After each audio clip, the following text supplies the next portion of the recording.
Hey Sleeper, selamat datang. Kali ini aku mau bawain alur cerita nostalgia lagi nih, dari film yang berjudul Ratatouille. Film ini menceritakan seekor tikus yang pandai memasak dan akhirnya dia bisa membuat sebuah masakan spesial untuk kritikus masakan terkenal.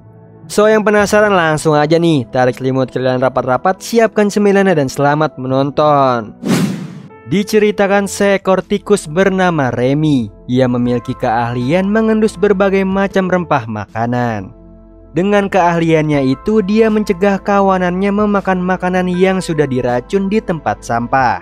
Yang mana ayah serta kakaknya bernama Emil bangga padanya. Meskipun di satu sisi Remy tidak suka nih makanan dari tempat sampah. Yang dia inginkan hanyalah makanan dari dapur manusia, di mana pemiliknya menonton acara masak yang dipimpin oleh Chef Gusto. Dia menginspirasi Remy menggabungkan dua makanan yang berbeda, yang membuat Remy nyaris ketahuan saat makan stroberi campur keju. Lalu keesokannya inspirasi itu berlanjut. Di situ Remy menemukan jamur ditambah Emil memiliki keju. Dengan begitu akan jadi perpaduan masakan yang luar biasa. Kurangnya tinggal dimasak saja. Tiba-tiba Remy mempunyai ide, masak di atas cerobong asap. Sampai datanglah petir menyambar mereka, lalu menghasilkan rasa jamur serta keju yang unik. Sayangnya Remy belum puas, dia mengajak Emil mencuri saffron di dapur. Remy yang sudah mendapatkan saffronnya teralihkan menonton berita di TV yang dikabarkan Gusto telah meninggal dunia. Saking fokusnya menonton, Remy dikejutkan nenek pemilik dapur yang langsung menembakinya.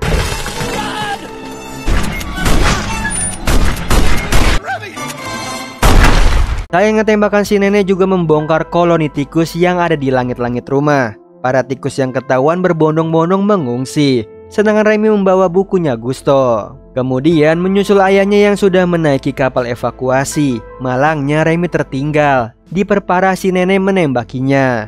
Ia membuat Remy terpisah dari ayah serta kawanannya.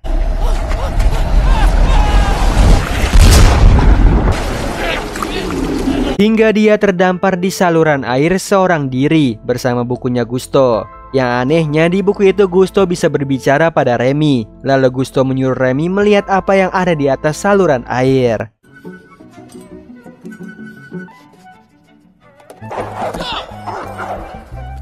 Yang ternyata ada restoran Gusto, di mana ada ketua chef bernama Skinner yang kebingungan kedatangan pemuda bernama Linguin.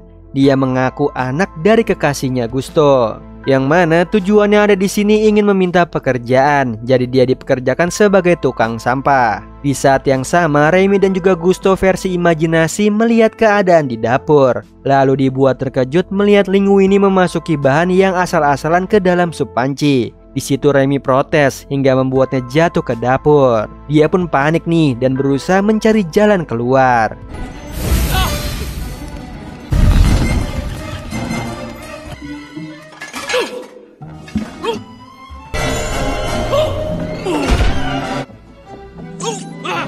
Sayangnya jendela dapur ditutup, namun ketika Linguini mengetes supnya dia memuntahkan lewat jendela.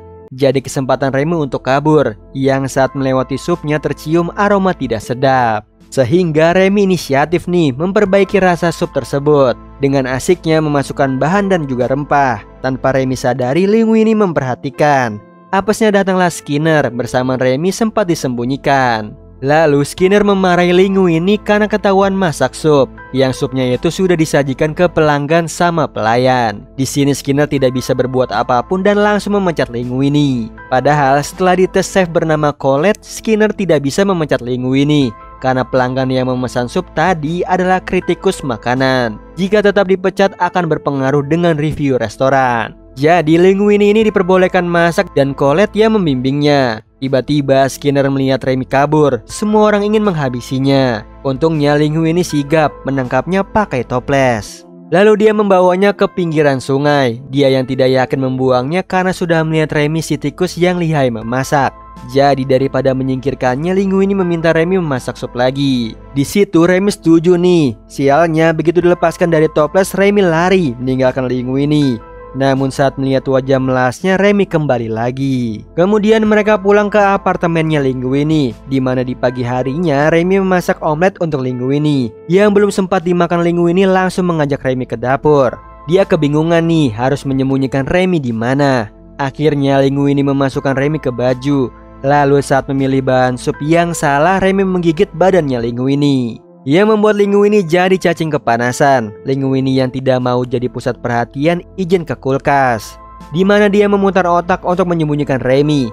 Tiba-tiba Skinner membuka kulkasnya. Syukurnya Linguini menyembunyikan Remy di topi, lalu keluar dari kulkas bersamaan menghindar dari piring-piring yang lewat. Ternyata saat Remy memegang rambut Linguini, dia bisa mengendalikan tubuhnya. Lalu mereka latihan lagi di apartemen agar masaknya lancar.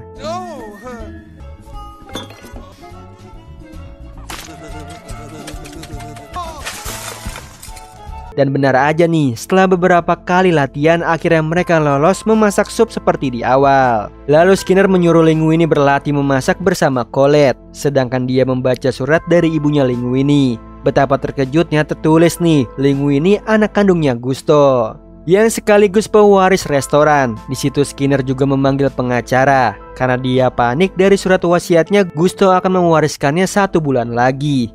Yang entah belum terbukti si pengacara pergi mengetes DNA Gusto dan juga Linguini, yang mana padahal Linguininya lagi serius memperhatikan Colette cara memasak dengan benar.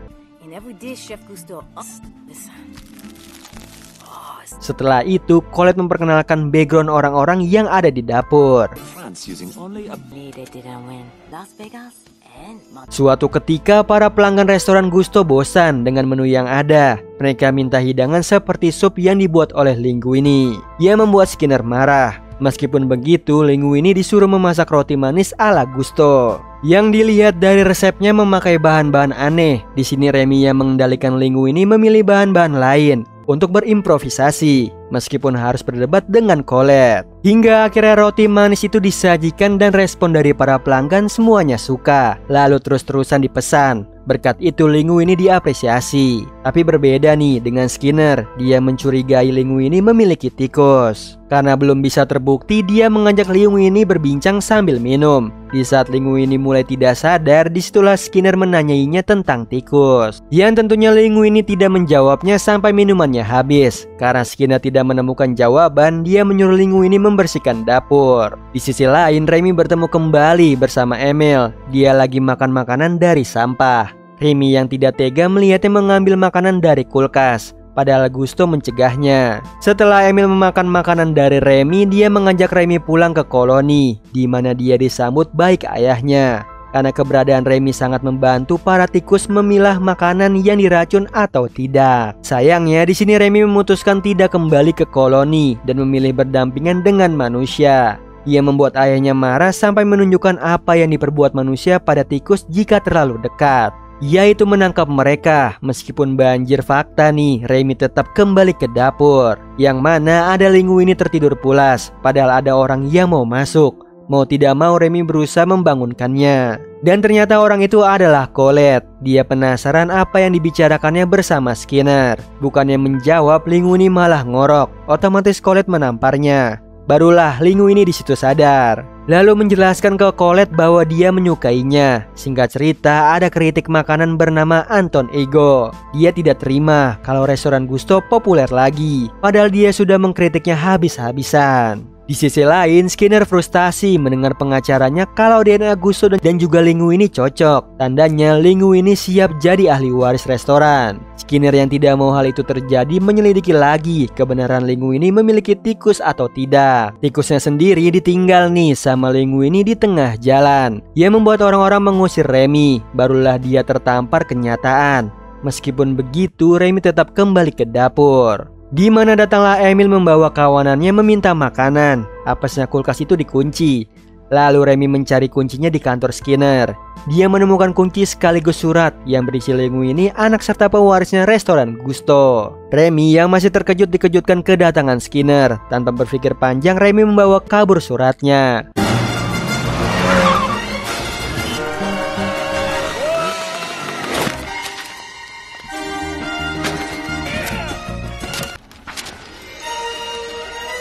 Yang hasilnya Remy berhasil mendapatkan suratnya yang membuat Skinner didepak dari restoran dan digantikan oleh Linguini sebagai penerus restoran Gusto hingga dia memiliki apartemen baru dan menjadi chef terkenal. Namun saat diwawancarai, Linguini tidak mengakui usaha Remy membantunya dalam memasak. Di situ Remy kesal, tiba-tiba di tengah wawancara masuklah Igo. Kedatangannya ingin buat janji mengulas masakan Linguini besok malam, lalu dia pergi begitu saja. Bukannya memikirkan kritikus yang baru saja datang, di sini Linguini mengusir Remy karena sikapnya di wawancara tadi. Tanpa dia sadari, Skinner memantau dari atap. Begitu juga Remy, dia marah tidak dianggap oleh Linguini. Jadi demi melepaskan kekesalannya, Remy memanggil para tikus untuk mencuri makanan di kulkas. Apesnya datanglah Linguini menjelaskan keadaan yang sebenarnya, kalau dia tidak pernah melupakan usaha Remy. Bersamaan para tikus bersembunyi, sialnya Emil jatuh. Ia membuat para tikus ketahuan. Linguini yang melihatnya langsung mengusir Remy serta kawanannya. Akibat pengusiran itu, Linguini bermimpi buruk tentang Igo. Untungnya dibangunkan oleh Colette. Lalu Linguini memberikan sepatah dua kata untuk kedatangan Igo nanti. Di saat yang sama, Remy melihat Linguini dari luar dapur. Lalu Emil menunjukkan keju lezat yang ternyata sebuah perangkap. Namun yang terperangkap justru Remy. Dia pasrah nih saat Skinner membawa dan dikunci dalam bagasi mobil. Sementara itu Igo sudah tiba di restoran Gusto. Dia memesan makanan nih yang mengandung sebuah perspektif. Entah makanan apa, pelayan bingung dibuatnya. Di saat yang sama Remy bersedih, tidak tahu bagaimana caranya keluar. Sampai datanglah ayah dan lainnya membebaskan Remy. Lalu kembali ke restoran di mana suasananya runyam karena Linguini belum juga menentukan mau masak apa. Kemudian semuanya buram begitu Remy masuk. Sebuah angin segar bagi Linguini, yaitu dengan jujur ke chef lain nih bahwa selama ini yang memasak adalah Remy. Berharap ada sambutan baik, para chef justru pergi meninggalkan Gusto. Begitu juga Colette nih membuat Linguini putus asa. Mau tidak mau Remy yang memasaknya karena Igo masih ada di restoran. Bahkan di situ Remy meminta bantuan ayah dan kawanannya mengurus petugas inspektur kesehatan yang datang. Kemudian Remy memimpin pasukan tikus untuk masak.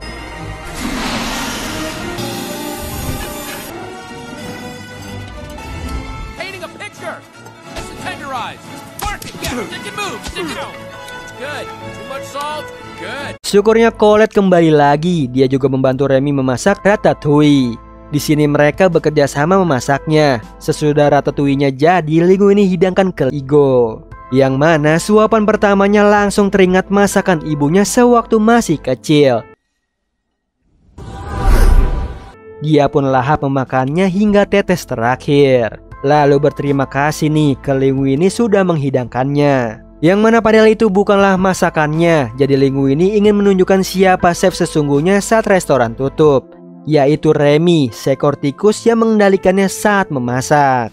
Anehnya Igo pergi, tidak berkata apapun. Lalu terbitlah reviewnya menuliskan tentang dirinya mencicipi hidangan luar biasa dari sumber yang tidak disangka. Seperti motonya Gusto, kalau siapa saja bisa memasak. Di akhir film restoran Gusto ditutup karena masalah kesehatan. Sedangkan Remy asik duduk nih di sebuah restoran yang dikelola bersama Colette dan juga Linguini. Di mana Remy sebagai chefnya, dia tidak pernah gagal membuat Igo senang dengan masakannya. Dan restoran itu diberi nama Ratatouille. Nah itu tadi alur cerita dari film Ratatouille. Gimana Sleeper? Seru dan nostalgia banget kan ngeliat si Remy tikus yang sangat pandai memasak. Oh iya Sleeper, kalian bisa follow nih Instagram kita di @temantidur.ytb atau @handyalfat. So Sleeper, itu tadi video kita kali ini. Semoga kalian suka sama videonya. Aku Hendy pamit. Happy nice dream and ciao.